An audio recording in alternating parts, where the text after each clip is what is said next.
what's going on, y'all? T-Bob here. And Jake as well. And you're about to watch a little OTB LSU. We're going to give you all the latest, greatest between LSU football, baseball, women's basketball, softball, and everything in between. Bottom line, if you want to talk Tigers, keep it locked, subscribe, like it, and we hope you enjoy it. T-Bob, Mario Taylor here in studio. Jake is in Kansas City, live from the NFL Draft, boots on the ground. Did you see anybody famous at breakfast, Jake?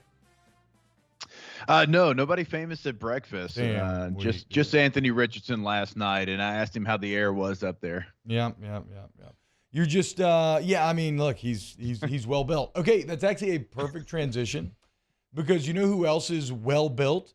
Did you see how big? I mean, I don't know if you heard about this yesterday or not. So Trades Green is a big-time recruit out of Louisiana for 22. And look, we are not recruiting guys on the show. We do not pretend to be recruiting guys on this show. But every now and then there is a recruiting story that is big enough, I think, to warrant interest for a segment. And I would say that East Feliciana's Trades Green committing to LSU yesterday is one of those stories, and for multiple reasons. But I'm going to start, Jake. You know me. I'm dumb. I'm like, draft Darnell Washington. He's a giant. He just looks awesome.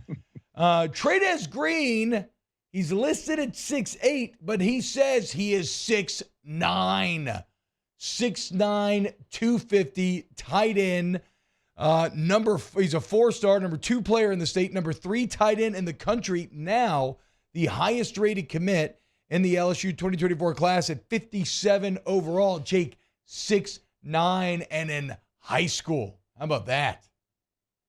Yeah, and it's a position that LSU, I mean, talk about from a year ago when we went out to practice and we were like, what is going on here? I mean, the tight end room, I say room, I should have used air quotes. It has 2 guys in it, and they're over there with Mike Denbrock. And now you've got 3 coming in this class to add with Mason Taylor, who's a freshman All-American. And now you get, a top 50-like player at a high school that is a literal giant. I mean, that is a position. And we talked about it whenever, BK takes the job, and we're talking about you don't have numbers at tight end. And we went through the list of tight ends he has had in his coaching career. Like, you felt good about where he could get. It just wasn't there then. And now you see the bodies that he's bringing in to go along with the growth and development of Mason Taylor. Man, that's an exciting room.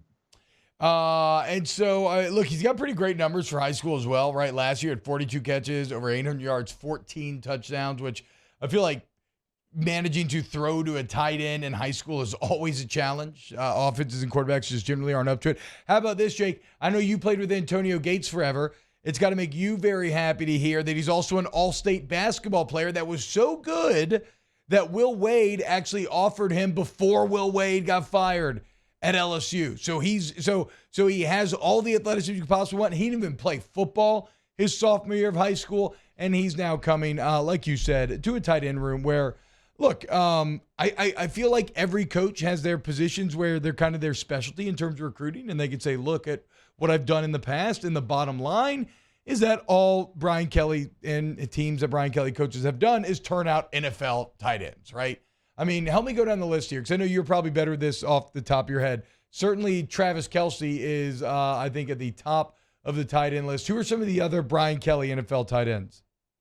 We're talking about the Notre Dame, like you talking about, was it Kyle Rudolph? Terry, I just got it. Here we go. Kyle Rudolph, Tyler Eifert, Troy Nicholas, Cole Kmet, Tommy Trimble, all guys who have been selected in the first 3 rounds. Like, they may not have made it in the NFL, some of those, but all guys selected in the first 3 rounds of the NFL draft, okay? And then was Michael Mayer even a Brian Kelly recruit, right? I would imagine. Yeah, absolutely, right? He was, for sure. So he is beyond proven to be able to churn out NFL tight end talent. So it makes all the sense in the world that Trades would join. Something we talked about on Scone and T at Oliver Twist last night, I think bears mentioning here. And that is the fact that he's the number 2 player in the state. And when you look right now, on 3, he's the number 3 player, whatever, right? But remember when Brian Kelly got the job and LSU missed out on a lot of the top recruits in the state. Now, we knew that there were a lot of mitigating factors where, you were never getting Osbury, you were never getting Manning. Like, there were all these weird little things where you were never actually going to get these guys, but it still looked bad when, like, the top 4 to 5 guys are all leaving and going elsewhere. Well, if you look at the 2024 top 10 right now, Number 1, Dominic McKinley, a 93% crystal ball to LSU. Number 2, Wardell Mack, a 96% crystal ball to LSU. Trades Green, committed to LSU. Joel Rogers, 78% crystal ball LSU. Deshaun McBride, LSU.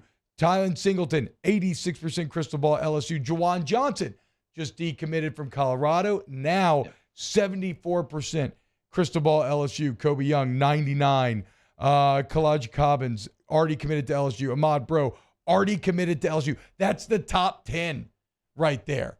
So you are looking at every single member of the top 10 either already committed or being considered to be heavy LSU lean. So like if you were wondering, could Brian Kelly connect with the state of Louisiana? Well, the proof is right there.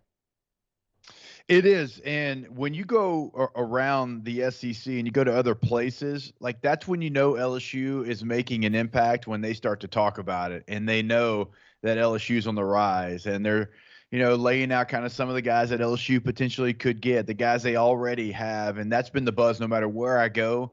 Like there is a real buzz about what LSU is building back to be. And so that's really good to see, because that was the question, can he recruit at this level? Is he going to be able to recruit in Louisiana because he's been a national recruiter, because he has to, because of, Indiana high school football not being the same as Louisiana, even going across like to the high school coaches. And I have 2 brothers that are in the high school coaching world in Louisiana, and they say that everyone enjoys, catching up with him, talking with him, enjoys when he stops by.